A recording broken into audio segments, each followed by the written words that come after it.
नमस्कार। भर्खरै प्रतिनिधि सभामा नियुक्ति हुनुभएका सभामुख डिपी अर्यालको गाडीलाई ट्राफिक प्रहरीले चिट काटेको खुल्नाएको छ। भर्खरै प्राप्त समाचार अनुसार थापाथली स्थित सडकमा ट्राफिक नियम उल्लङ्घन गरेको सभामुखको गाडीलाई ट्राफिक प्रहरीले चिट काटेको हो। सभामुखको गाडीसँगै अगाडि र पछाडि गरी 3वटा गाडीलाई चिट काटेको खुल्नाएको छ। थापाथलीमा ट्राफिक नियम उल्लङ्घन गरेर सभामुख डिपी अर्यालको गाडी सिधै सिंहदरबार पुगेको थियो। ट्राफिक प्रहरीले भने सिंहदरबारमै गएर चिट काटेको स्रोतबाट खुल्नाएको छ। ट्राफिक प्रहरी स्रोतले चिट काटेको पुष्टि भएको हो। नियम उल्लङ्घन गर्ने सबै समान हुन्। यसको उसको गाडी भन्दा पनि नियम उल्लङ्घन गर्ने गाडीलाई चिट काटेको ट्राफिक प्रहरी स्रोतले भने। सभामुखको अगाडि र पछाडि हिँड्ने 3वटा गाडीले लेन क्रस गरेर नियम उल्लङ्घन गरेको कुरा खुल्नाएको छ। सोही बमोजिम लेन क्रसको नियम अनुसार ट्राफिक नियमको लेन क्रसको नियम अनुसार उक्त गाडीहरूलाई चिट काटेको। चिट काटेको उक्त सहीमा सभामुख डिपी अर्याल सवार थियो या थिएनन् भन्ने कुरा भने प्रहरीले बताउन चाहेन। साथीहरू, अब ठुलालाई चेन सानालाई एन भन्ने त्यो जुन प्रकारको भाष्य खडा भएको थियो विगतमा, अब त्यो लागू हुने छैन। नीति नियमको हिसाबले अहिले सबै समान हुन्, चाहे डिपी अर्याल हुन् या चाहे तपाईँ हामी जस्ता एउटा साधारण व्यक्ति नै किन नहुन्, तर नियमका लागि ती सबै एकै समान हुन् भन्ने कुरा उदाहरणको रूपमा आज डिपी अर्यालको सवार गाडीलाई ट्राफिकले चिट काटेको कुराबाट प्रष्ट भएको छ।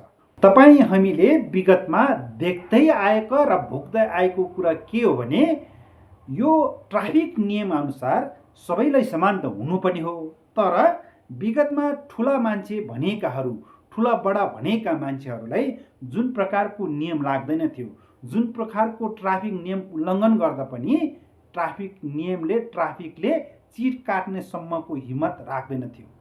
त्यो समाचारहरू तपाईँ हामीले देख्दै आएका र सुन्दै आएका हौँ। तर यसपटक भने अलि भिन्न भएको छ।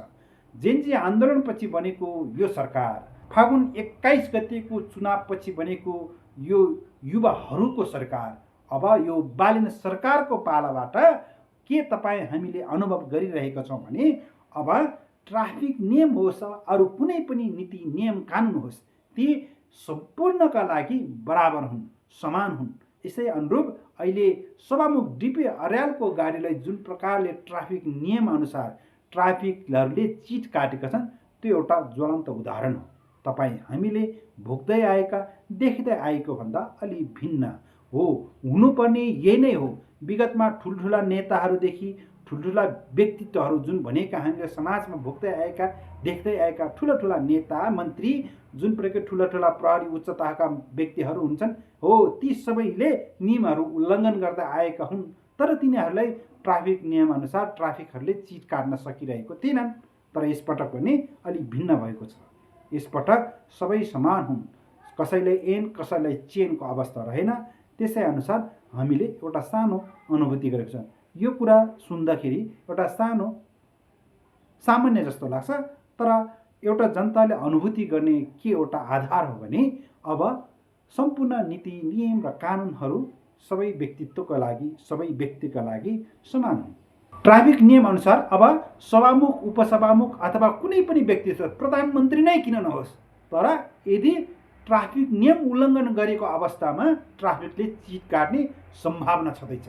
अब पहिलो जस्तो उम्किने, भाग्ने अवस्था त्यस्तो रहेन। अब कसै ठुलो वा सानो भनेर छोडिने अवस्था रहेन।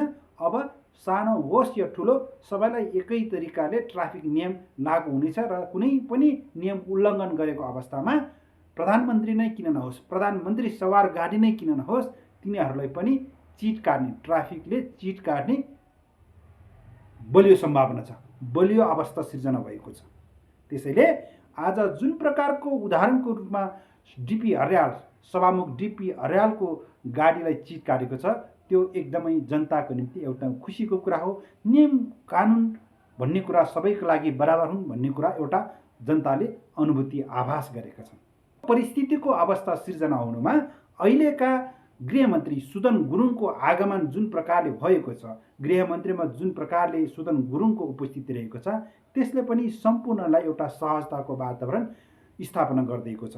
ट्राफिकहरूलाई नियम अनुसार जसरी चल्नका लागि अवसर दिएको छ, ठुला साना भनी नपनिकन जस्तोसुकै ठुलो गाडी होस्, ठुला बडाले चढ्ने गाडी नै होस्, तिनीहरूलाई ढुक्कले चिट काट्ने, नियम अनुसार चिट काट्न कारबाही गर्नका लागि गृहमन्त्री सुदन गुरुङले पनि जुन प्रकारको वातावरण सिर्जना गरिदिएको छन्, त्यसले पनि सायद ट्राफिकहरूमा एउटा ट्राफिक नियम कानुन कार्यान्वयन गर्नमा एउटा सहजताको वातावरण सिर्जना भएको हुनुपर्छ।